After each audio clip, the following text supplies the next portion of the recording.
নমস্কার, আমি সুকৃতি দান। আশা করি আমরা সবাই ভালো আছেন। আপনারা সবাই দেখছেন অ্যাস্ট্রো সলিউশন। আজকে আমি আলোচনা করব যে সমস্ত বৃষ রাশি বা লগ্নের ক্ষেত্রে শনিদেব 13ই জুলাই থেকে 27শে নভেম্বর পর্যন্ত বক্রী থাকার জন্য কোন দিক থেকে পজিটিভ এবং কোন ব্যাপারে সার্বিক নেগেটিভ ফল আসছে সব কিছু নিয়ে একটা পুঙ্খানুপুঙ্খভাবে বিশ্লেষণ করব। তো আশা করবো আপনাদের ভালো লাগবে, তাই অনুষ্ঠানটিকে মন দিয়ে শুনে বোঝার চেষ্টা করুন। মূল আলোচনা আসার আগে আমরা জেনে রেখে অ্যাস্ট্রো সংক্রান্ত নিত্য নতুন টিপস পেতে আমার এই অ্যাস্ট্রো সলিউশন চ্যানেলকে সাবস্ক্রাইব করুন, পাশে থাকা বেল আইকনে ক্লিক করুন। চলে আসি মূল আলোচনা।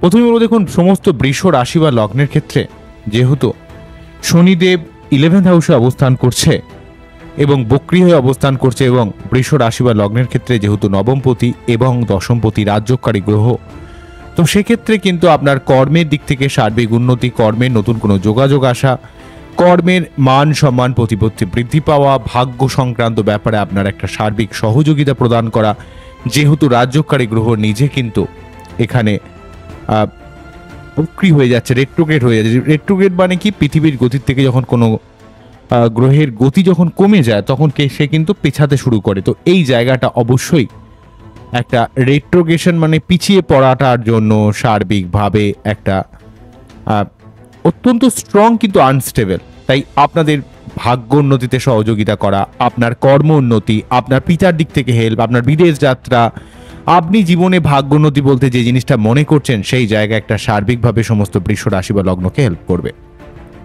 কিন্তু নবমপতি এবং দশমপতি 11th হাউসে থাকার জন্য নবম, দশম, একাদশ অর্থাৎ আপনার জীবনে এই সময় নতুন কোনো কর্মপ্রাপ্তি, অর্থপ্রাপ্তি, জীবনের আপনার স্বপ্নকে বাস্তবায়িত করার দিক থেকে হেল্প করবে।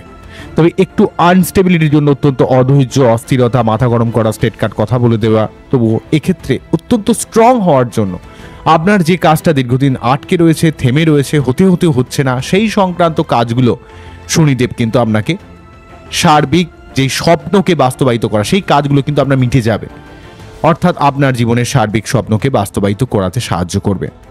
কিন্তু আনস্টেবিলের জন্য যদি আপনি মাথা গরম করে ফেলেন, লোককে স্টেট কাট কথা বলে ফেলেন, নিজের রাগকে যদি নিয়ন্ত্রণ করতে না পারেন, নিজের অ্যাগ্রেশনকে যদি নিয়ন্ত্রণ করতে না পারেন, নিজের খিটখিটি মেন্টালিটি যদি নিয়ন্ত্রণ করতে না পারেন, সেক্ষেত্রে এখানে একাদশভাবে শনি কিন্তু আপনার অনেক মানুষের সঙ্গে আপনার একটা মনোমালিন্য তৈরি করতে পারে বা অনেক কাজ লাস্ট মুহূর্তে গিয়ে আটকে যাবে। তাই এই সময় একটু প্রয়াস করুন, চেষ্টা করুন, সর্বাত্মক প্রয়াস করুন, দেখবেন আপনার জীবনে সর্বাত্মকভাবে একটা উন্নতির ব্যাপার কিন্তু তৈরি করবে।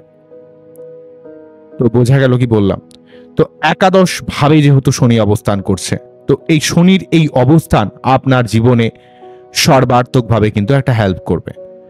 এখানে শনি কিন্তু আপনাকে অনেক কিছু প্রাপ্তির সুযোগ এনে দেবে। অর্থ হোক, সম্পত্তি হোক, প্রেম হোক, লাইফ পার্টনারের সঙ্গে সম্পর্কের সার্বিক একটা দৃঢ়তা হোক, বা সেই সঙ্গে আপনার জীবনে ভাগ্যের একটা সার্বিক একটা উদয় কিন্তু ঘটাবে। শনিদেব তার প্রথম যে দৃষ্টি, তৃতীয় দৃষ্টির মাধ্যমে লগ্ন বা রাশিকে প্রভাবিত করার জন্য মন মানসিকতার মধ্যে একটা একটু একাকিত্ব, ডিপ্রেশন আসতে পারে, একটু বেশি টেনশন, চিন্তা, ওভার থিঙ্কিং এর সমস্যা আসতে পারে, একটু হাড়ে ব্যথা, কোমরে ব্যথা বাড়তে পারে। এইভাবে একটু সাবধান হতে হবে। আপনার মধ্যে একটু মানসিকভাবে চাপ খেয়ে যাওয়া, অস্থির হয়ে যাওয়া, এটা কিন্তু হবে, যেহেতু বক্রী শনির দৃষ্টি লগ্ন বা রাশিকে প্রভাবিত করছে। সবসময় একটা ডিপ্রেসড হয়ে যাওয়া, বেশি ওভার থিঙ্কিং, ঘুমের সমস্যা, ভাবছেন বেশি সব কিছুকে নিয়ে। অন্যদিক থেকে শনিদেব যেহেতু পঞ্চম ভাবকে দেখছে, তো সেক্ষেত্রে কিন্তু আপনার সন্তান প্ল্যানিংয়ের দিকে একটু ডিলে হতে পারে। পড়াশোনা, প্রেম, ভালোবাসা, রোমান্টিকতা, ব্যবসা, এই সংক্রান্ত ব্যাপারে আপনাকে আরও এফোর্ট করতে হবে। নিজের জায়গায় সার্বিকভাবে পরিশ্রম করতে হবে। যদি নিজের জায়গায় আপনি একটু পরিশ্রম করেন, এফোর্ট করেন, তাহলে দেখবেন আপনার জীবনের অনেক নেগেটিভিটি ব্যাপারটা কেটে যাবে এবং পড়াশোনা কেন্দ্রিক ব্যাপারে আপনার সার্বিক উন্নতি হতে পারে। সন্তান প্রাপ্তির দিক থেকে কিন্তু হেল্প করতে পারে, কিন্তু আপনাকে এই ব্যাপারে একটু অস্থিরতা, একটু ডিলে করে দেওয়ার ব্যাপার কিন্তু থাকবে। ঠিক আছে?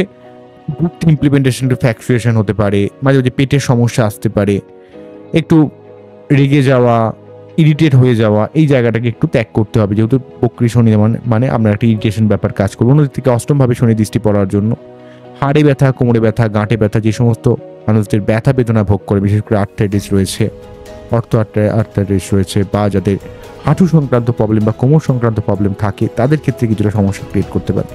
তো এর জন্য কি করতে হবে? আপনাকে প্রতি শনিবার কিন্তু যে ব্যাপারটা করা উচিত যে নিরামিষ খেয়ে শনি মন্দিরে পুজো দিতে হবে এবং শনির যে মন্ত্র ওং নীলাঞ্জন চং পক্ষয়ং রবিশুতং মহাগ্রহং ছায়াগর্ভ সম্ভুতং বন্দে ভক্তা শনিশ্চরম, এই মন্ত্র পাঠ করে তার যে বীজ মন্ত্র ওং প্রেম প্রেম প্রম সহ শনিশ্চরাণম, ওং প্রেম প্রেম প্রম সহ শনিশ্চরাণম, ওং প্রেম প্রেম প্রম সহ শনিশ্চরাণম।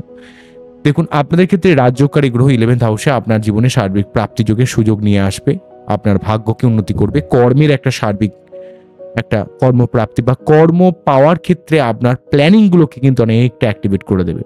কিন্তু লগ্ন বা রাশিকে প্রভাবিত করার জন্য একটু ডিপ্রেশন, আবার পঞ্চম ভাবকে প্রভাবিত করার জন্য বুদ্ধি ইমপ্লিমেন্টেশন কিছু সমস্যা হয়ে যাওয়া, একটু রেগে যাওয়া, মাথা গরম করে ফেলা, প্রেম রোম্যান্টিকতার দিক থেকে বা লাইফ পার্টনারের সঙ্গে সম্পর্কের দিক থেকে বা সন্তানের ব্যাপারে আপনাকে একটু টেনশন চিন্তা মাঝে মাঝে ফিল করতে হতে পারে। আর অষ্টম ভাবকে প্রভাবিত করার জন্য মাঝে মাঝে একটু ব্যথা বেদনা বা আপনার ভুলভাল ঝামলায় জড়িয়ে পড়ার ব্যাপার থাকতে পারে। এই ব্যাপারগুলোকে একটু সাবধান হবেন। তার জন্য কিন্তু শনিবার নিরামিষ খাওয়া, শনি মন্দিরে পুজো দেওয়া, তো এইগুলো করলে কিন্তু অনেকটা সমস্যা আপনারা কাটাতে পারবেন। এবং আপনার বাচ্চাদের শনির সত্যি প্রতিকার করা যায় কিনা সেই ব্যাপারটাকে দেখতে হবে। সেগুলো করলে কিন্তু অনেকটা সমস্যা আপনি কিন্তু জীবনে সার্বিকভাবে কাটিয়ে দিতে পারবেন।